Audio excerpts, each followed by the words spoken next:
Aloha, welcome to Historic Foster Botanical Garden. I'm Joshlyn San, Director of the Honolulu Botanical Gardens. This property once belonged to Queen Kalama and was given to the city and county of Honolulu by Mary Foster, opening as a public garden in 1930.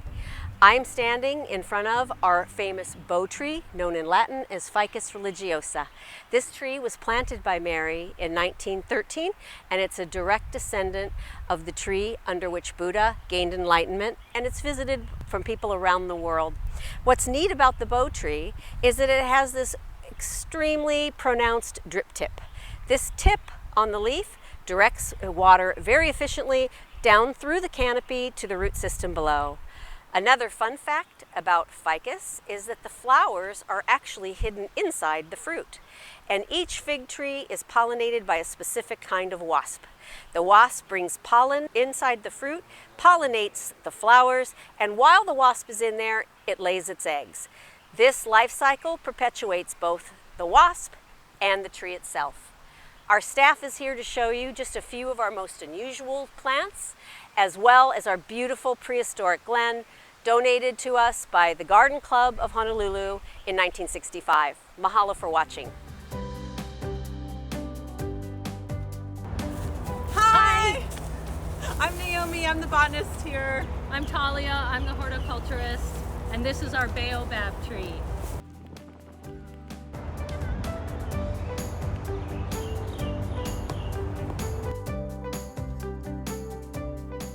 What to say about the baobab? The baobab is native to the African savanna. African savanna. African No wonder savanna. it has this crazy This trunk. giant tree is in the hibiscus family. No, it's not. Yeah, Impossible. Oh yeah, I can Look at the kind of flower. see why It's it a looks white like a flower. hibiscus. Kind of looks like hibiscus. Turn it around. It hangs up like that. Hangs down. And here's the dead rat. That's what they call it. So when these flowers hang down, we've got little creatures like bats, moths, and little bush babies. Do you know what a bush baby is? No, I have no Oh, idea. they're I've so never cute. heard of that. It's like this little primate with big bug eye. And anyway, they pollinate these flowers. Here, you take And have that. them turn into these And then giant fruit. they make these giant fruits. These hang down.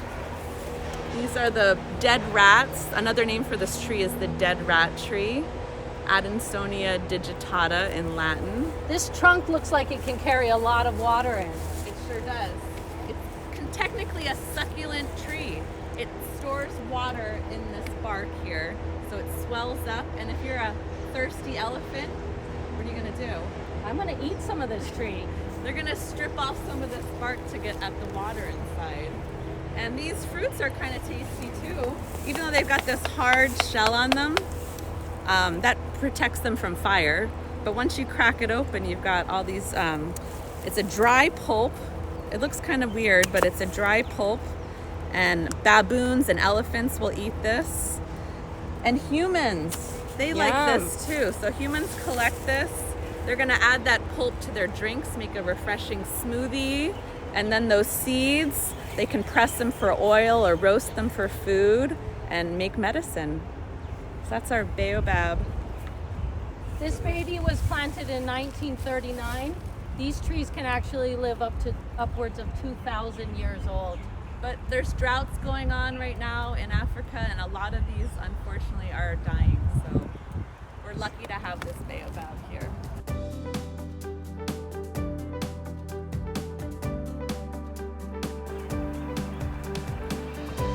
Hi, I'd like to welcome you to our double coconut palm, also known as the coco de mer. In Latin, it's Lodoicea maldivica. This very rare and endangered palm is only found in the Seychelles Islands in the Indian Ocean. This specimen here was planted in 1920. It's such a special palm for us for two big reasons. First of all, it makes the world's largest and heaviest seed in the world. This can weigh 40 to 50 pounds when it's fresh. And it also makes the world's largest palmate leaf. So this is an older leaf, and it's going to measure 26 feet by 16 feet. So that's a monster of a palmate leaf. So these palms are very slow growing, so they're not very easy to grow. First of all, they will grow and grow for 30 years before they'll even send up a flower. And when it does flower, the tree is then either male or female, so it's a dioecious palm. And then when you do have a flower and it gets pollinated, the fruit, because it's so big, it takes 6 years to ripen on the tree. So we were really lucky because we were able to pollinate our mommy here. Once in 2011, we got palm from Singapore Botanical Garden, and some of the offspring are planted right around the mommy here. And then we also got palm from our very own palm tree growing at another one of our gardens.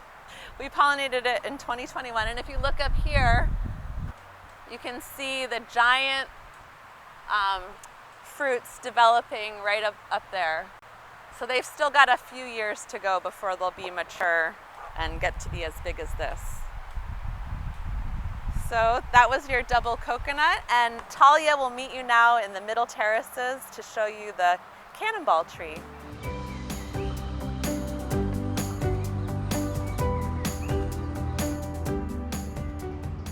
So the Cannonball Tree, or Corypita guyanensis, is native to the Guyanas in South America.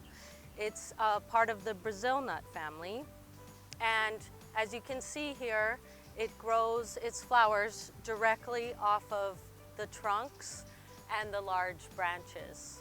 This is a biological term we call cauliflory. It helps to hold large fruit. When they're really heavy, this is a way for them to be able to carry that weight. So the flowers are born directly off the trunk of these beautiful trees in what we call a raceme. The buds are youngest at the terminal end, and as they get larger, they form into these beautiful salmon-colored flowers, which are incredibly fragrant. They attract their native pollinator, which is a carpenter bee. And the carpenter bee lands on the hood of the flower here, where there's actually sterile pollen. What's really happening is that their backs are collecting all the fertile pollen there, so in order to pollinate the rest of the flowers. These gorgeous flowers of the cannonball tree will actually turn into life-size looking cannonballs that can get up to 10 inches in diameter. This one's probably about 3 pounds, but I think they can get up to 6 or 7 pounds, and they do make a giant sound as they land on the ground. Their flesh is white. When they open up, the pulp is white until they hit air. So they oxidize in air and they turn blue. And unlike the beautiful fragrance of the flowers, the fruit become very pungent and are really only delicious for peccaries and rodents, which are their natural dispersers in South America. This magnificent specimen was planted from a seed that was collected at Royal Botanical Garden in Sri Lanka in 1931. She's nearly 100 years old, and she's actually the largest of her kind in the US. She's planted right adjacent to our world-class prehistoric glen that we have our volunteers here from the Garden Club of Honolulu doing their monthly work day.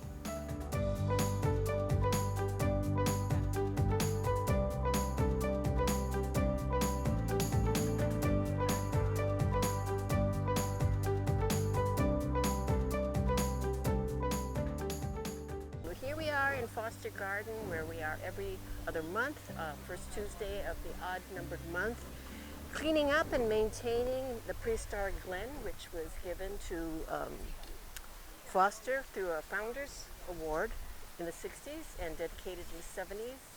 So this is the after picture where we've cleaned it up quite a bit here and other places of the Prehistoric Glen. Good work, good fun.